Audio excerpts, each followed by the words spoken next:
we are going to say the secondary structure. Under the secondary structure of the plant body, secondary structure in the plant body, somewhat we have seen about the fascicular bundles of the dicot stems.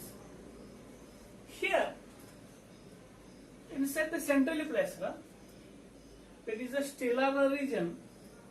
We are going to see non-stellar region are required for the secondary growth. If the TS of stem taken, this TS of stem shows the circular in outline. That is the diagram I am going to see. Outermost layer, epidermis. Second, inner epidermis cortex. In the center, endodermis, and in the center, endodermis encloses the vascular bundles. Okay. Vascular bundle. See,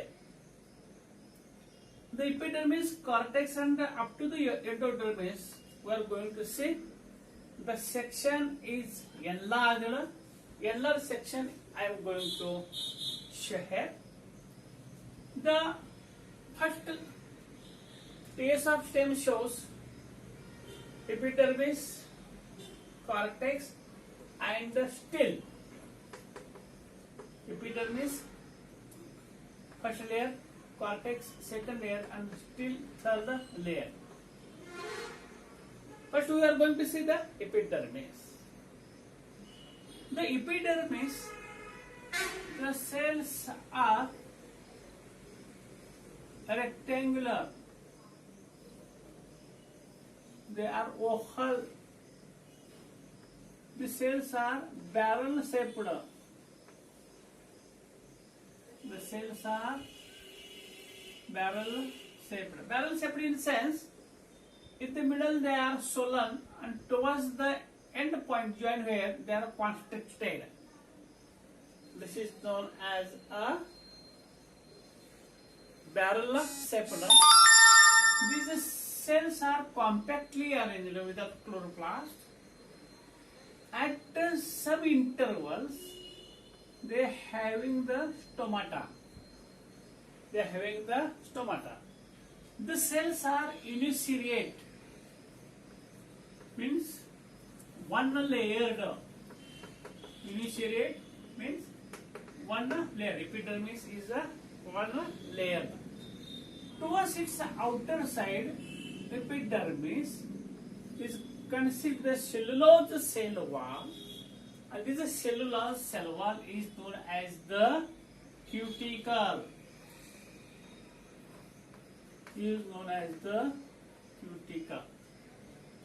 And the cuticle protects the inner delicate structure from the cold and hot, temperatures. The epidermis functions as the protection of the inner tissue.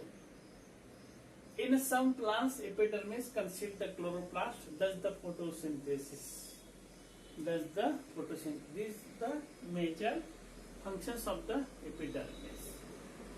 Epidermis bears the epidermal outgrowth. They are unicellular or multicellular. They are branchular or branchular. Different types of the epidermal outgrowths, they are known as the trichomes or hairs.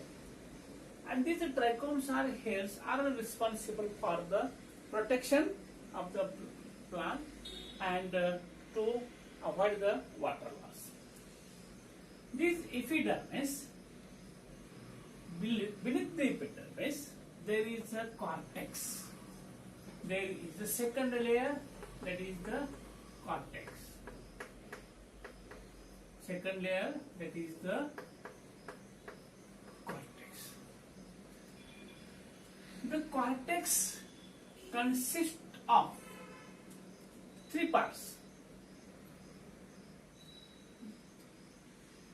That is the first layer hypodermis, then cortex, and third one endodermis.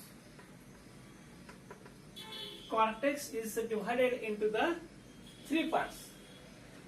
Just beneath the epidermis, somewhat larger cells, polygonal to hexagonal cells, somewhat thick-walled cells, which are developed,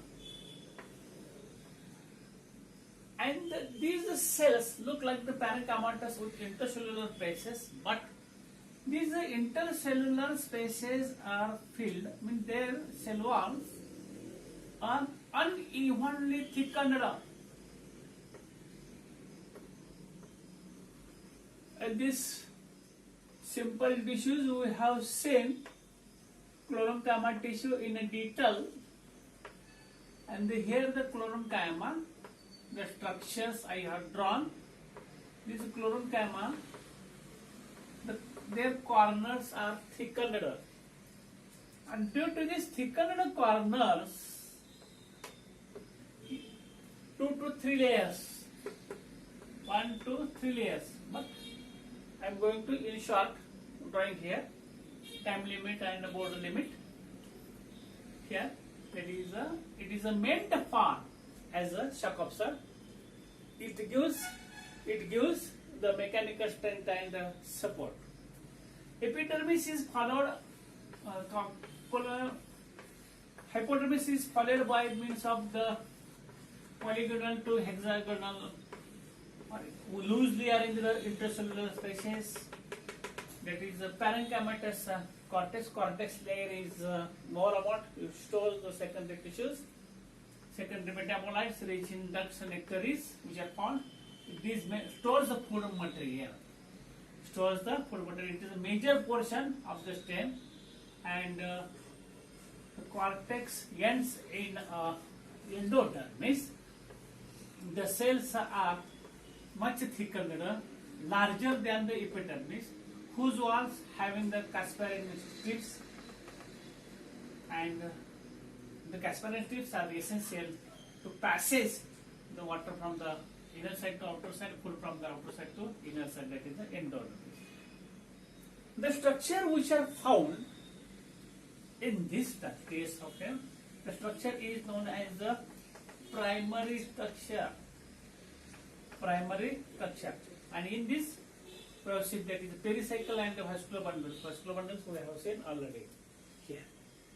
It includes the pericycle having the patch, alternate patches of the parenchyma and sclerenchyma patch, and vascular bundles which are we have seen. It is the phloem tissue, cambium tissue, and xylems, and intercentrally it is present. This is the primary structure of the case of stem of dichotomous stem.